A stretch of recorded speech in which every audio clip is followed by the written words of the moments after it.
Hosted by you/never speak of it again. When I was a teenager, my friend and I came up with the idea to write a list of life goals on a piece of paper for our older selves. We placed our papers inside a lockable box without showing each other what we had written. My friend was the more responsible one between the two of us and the least likely to open the box prematurely, so we both agreed he would keep the box and store it somewhere in his parents' basement until we were old enough to open it together. Life went on, and eventually, we forgot about the box. Fast forward to my friend's father passing away, which left him with the house he grew up in but no living parents. My friend made plans to turn the house into an Airbnb. A couple of weeks ago, I got an unexpected call from him. We were no longer as close, so phone calls between us were somewhat uncommon. He informed me about his dad, the house, and then mentioned what he had found in his parents' basement, the box.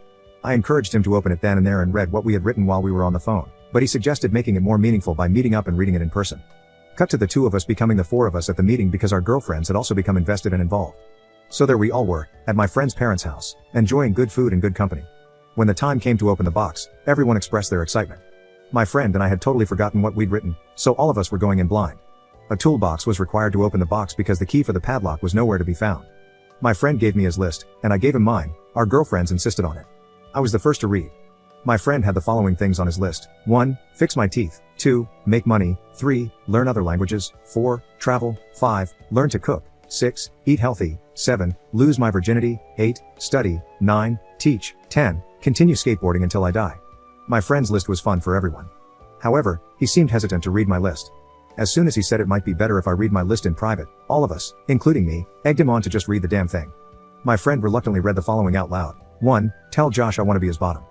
That was literally all I wrote. My friend, aka Josh, flipped the piece of paper so that all of us could see the drawing I had made of the two of us smashing. No one seemed to know how to react. I attempted to break the awkward silence by pointing out that I was obviously joking when I wrote that. My friend backed me up and said it was totally in character for teenage me to make gay jokes at inappropriate times. Everyone kind of filed my comment under boys will be boys and laughed it off. That being said, my girlfriend was not laughing during our drive home. She was too busy questioning me about my sexuality. She didn't stop with the questions until I finally confessed that I was, in fact, bisexual, something I had never actually shared with anyone before. Needless to say, that revelation created tension between us, even though I've assured her that I'm not attracted to anyone else but her. Pessimism is telling me that I should brace myself for a breakup. Update 1 day later. My girlfriend seems to be ghosting me now. Her responses to my messages have gone from one-word comments that took her forever to send, to nothing at all. My friend, on the other hand, hasn't stopped messaging me since the events in my previous post. Between my girlfriend ghosting me and my friend bombarding me with follow-up questions, I definitely feel like I messed up as a teenager when I decided to leave a note to my future self that exposed my sexuality. My friend has sent me multiple messages to inform me that he's still in touch with some of our former high school classmates. He made me aware of this because he wanted me to understand why he thought it made sense to share our decades-old list of life goals with other people. At first, I had no problem with it because I assumed everyone who knew me in high school would just laugh at my list and add it to all the other dumb stuff I said and did as a teenager. According to my friend, our former high school buddies did, in fact, laugh, but they also added my gay joke, or gag, or whatever it was, to their own little list of clues that apparently made them doubt my straightness throughout high school. My friend said that nothing about me had ever made him question my sexuality, but he was starting to feel like he might have missed something because it seemed like he was the only person in our circle of friends who hadn't connected the dots. I didn't know how to respond to that, but I managed to answer every question he had for me as truthfully as possible. Yes, it was more than just a gay joke. Yes, I wanted to be more than friends. No, I didn't know our friends had realized I had an inner twink. No, our friendship didn't fizzle out after high school because I had feelings for him. Yes, I'm into girls and guys. I could go on and on. My friend apologized for putting me on the spot and promised to make an effort to spend more time with me in person so that he can learn more about what makes me me. Like old times, but gayer, I guess. He even joked about setting me up with his male friends in case my relationship comes to an end. The last few days have been an emotionally exhausting experience. I've unintentionally come out twice now. So much for waiting until I was ready. Second update 6 days later. My family now knows I'm bi. My girlfriend shared the news with her gym partner, aka my sister, who then informed our parents. I had no idea any of this was happening until I recently visited my mom and dad. What was supposed to be nothing more than the usual hey mom, hey dad, hey totally straight son, blah blah blah unexpectedly became an obvious case of there's an elephant in the room. As soon as my parents asked me how things were going with my girlfriend, I knew they knew. My mom and dad never really cared about who I dated, so for them to suddenly be interested in my relationship made me feel like something was up. When I asked my parents what was going on, my mom and dad looked at each other like they were telepathically trying to figure out who was going to take the lead. My mom decided to step up and do the talking, but she became emotional before she even opened her mouth. My dad took over and said my mom was still processing what my sister had shared with them about my transition from only girls to not only girls. I didn't have to ask how my sister found out. I knew she must have heard it from my girlfriend since the two of them often worked out together. My mom, Mid-tears, asked the universe, or whatever, if none of her children were straight. She was referring to both my brother and sister being gay. My dad reminded my mom that she had promised to keep her crap together, especially since she'd been through this twice with my siblings.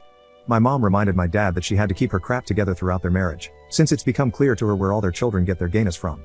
I didn't know what that meant, and I didn't really want to know, so I interrupted whatever was happening between my mom and dad to tell both of them that, for the record, I was not gay, I was bi, but I was still the same person, and I would appreciate it if life could continue as if nothing had changed. I was practically pleading with my parents to please go on with their lives and leave my sexuality out of it, because it was beginning to feel like I'd been bi for just a few days and now nothing seemed the same. I was able to diffuse the tension between my parents, albeit just for that moment, and managed to get a group hug out of it. Would I call that a happily ever after? Not at all. It was an okayish ever after. Sadly, the same cannot be said about my relationship. My girlfriend and I broke up. She said her religion left no room in her life for a boyfriend who liked other guys. I knew the breakup was inevitable, but I never expected my girlfriend to play the religion card. I've literally never seen her pray or go to church, so the fact that she was suddenly too holy for me would have been hilarious if it weren't so heartbreaking. The good news is the damage is done. I lost the girl, and I might have resurrected unresolved marital problems between my mom and dad, but hey, at least I can hopefully move on and fully be me now. Commenter. So, your gay sister outed you to your parents after working out with your girlfriend, who then decided she couldn't be with you because of God. That seems hard to accept, but if true, your sister would be the jerk in this story. Well, the biggest one, anyway. Op's response. The day my sister moved out of the house was one of the best days of my life. Sharing a house with her for years was an absolute nightmare. I'm convinced she poisoned our dog on purpose. That's how much of a psycho I believe she is. I have no idea what my ex-girlfriend gets out of spending time with her. Op shares details about his father's past.